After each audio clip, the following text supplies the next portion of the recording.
Welcome to Instant Cooking. Today I am making apple rabdi. This is a very different and very tasty rabdi.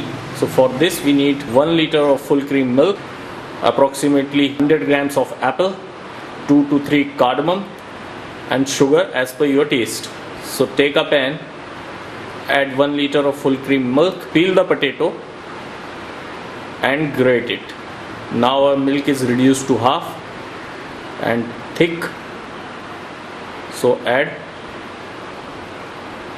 peeled and grated apple in it, mix it well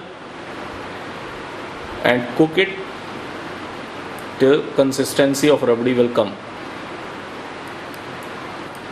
Now it is thick enough, so add 2-3 cardamom for flavoring. Stir it. Now add 3 teaspoons sugar or as per your taste.